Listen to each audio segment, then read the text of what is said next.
واحلل عقدة من لساني يفقه قولي أما بعد فأعوذ بالله من الشيطان الرجيم بسم الله الرحمن الرحيم واعبدوا الله ولا تشركوا به شيئا وبالوالدين إحسانا وبذي القربى واليتامى والمساكين والجار ذي القربى والجار الجنب والصاحب بالجنب وابن السبيل وما ملكت أيمانكم إن الله لا يحب من كان مختالا فخورا صدق الله العلي العظيم وصدق رسوله النبي الكريم ونحن على ذلك لمن الشاهدين والشاكرين والحمد لله رب العالمين.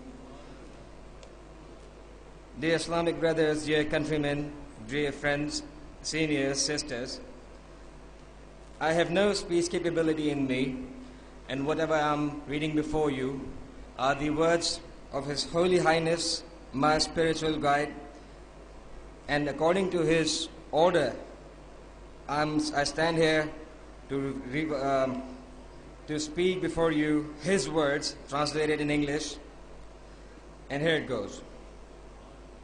May God Almighty bless you and me with the ability to completely comprehend and follow on the pure words of God, and may God Almighty save us from astray. The verse that I have recited before you is from the 5th chapter of the Holy Quran. In this verse, God Almighty has endorsed some rights in life and have guided us on the elements we should take care of. Firstly, God directs us to fulfill rights of God Almighty. Remember that on believers there are two major rights, and whosoever does not fulfill either of these rights, for that person on the day of judgment, it will be a great problem. The first right is of God, and that is holding no one equal to God. This is the greatest sin ever. Inna shirka la zulmul azim, meaning there is no oppression than holding someone or something equal to God. This is something else that some people do not understand what shirk, sharing God, and kufr, denying the principal beliefs of faith, what actually means.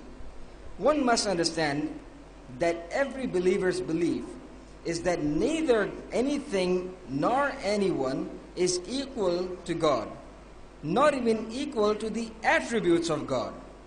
Wahdahu la sharika lahu. God is one and only, and no one is equal to God. However, some people on some statements issue fatwa of shirk and kufr, meaning that some scholars condemning the act or statement, claiming that it is against the principles of Islam, and declare that this act or statement is against the faith. In the Holy Quran, there are 99 names of God which are attributive names, and so are 99 names of Prophet Sallallah-u-alaih-i-wa-alihi-wasallam in the Quran. So does that mean that we should impose fatwa or shirk, that holding Prophet Sallallah-u-alaih-i-wa-sallam equal to God? We have not said those names. These names are in the Quran that are words of God. We definitely not going to call this as shirk. But actually we must understand that God, in God's being and existence, is one and only. But with God's attributes, God blessed at God's own will the blessings and reflection of attributes to God's men. If we question that this attribute is of God, and then how come this attribute can be for a person? The answer is, this attribute of a person is given, is bestowed, and not owned. God's attributes are not gifted. They are totally owned. God can give anyone any designation or can exalt anyone, even if someone is given the most eminent designation, still that designation is given, bestowed, and not owned. Let me give you an example. In the Holy Quran, there's an attribute of God, Sami'un, meaning the listener, one who can listen. But when God Almighty blessed its creation with the power of attribute, then the humans started listening. This listening is something else, and God's listening is something else. Our listening will perish. God's listening is eternal and absolute. It is only the light of this attribute that God blessed onto a piece of meat, and we started listening. God Almighty is Basirun, meaning the one who can see. Now the question is, how much?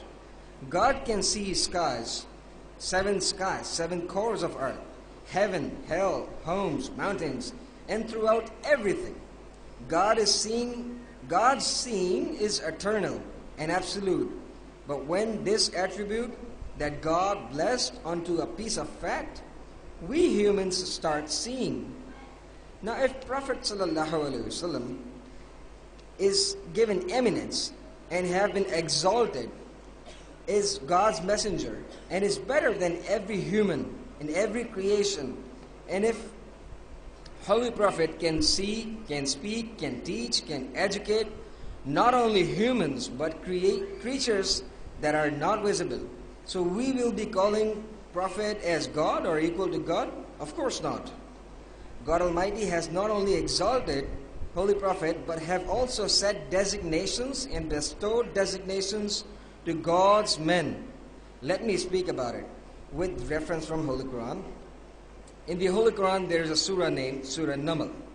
Naml in Arabic means ant.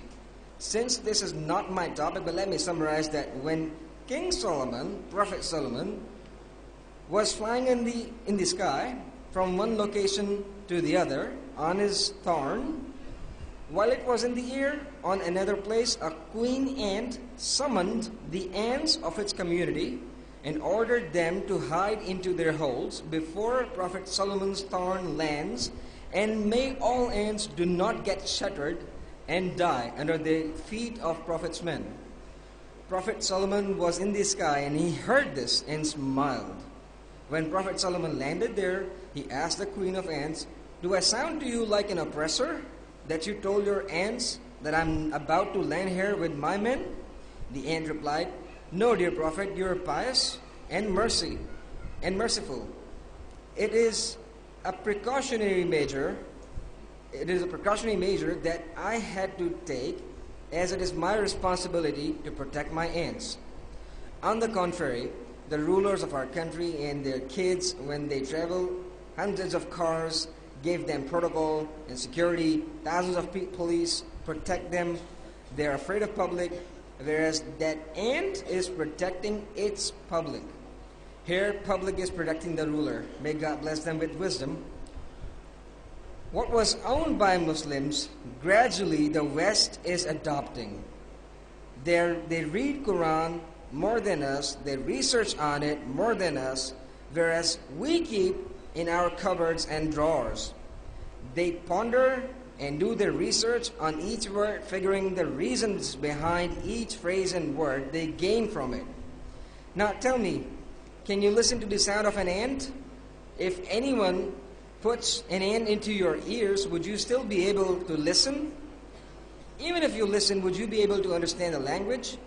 So Prophet Solomon is not God. It is the attribute of God, Samiyun, meaning the listener, that God blesses whosoever in whatever quantity and the quality of Samiyun, just like God blessed on Prophet Solomon. You must first understand the meaning of shirk. Only the divine scholars of God know the meaning of shirk. What is Tawheed? Oneness? Divinity? The right answer is with divine scholars. Wahhabis don't know that. Ahl Hadith don't know this. Only the friends of God know this. Every messenger of God, every prophet of God, and every divine scholar of God only preached and explained one message, that is of Tawheed, oneness of God.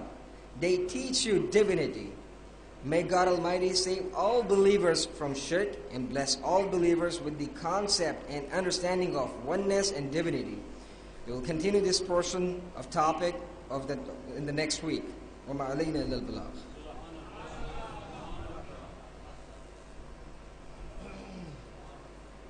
माशाल्लाह जनाब काविश फिरोजी साहब महबूब मुर्शिद करीम की तकरीर को English में speech फरमा रहे थे। दुआ है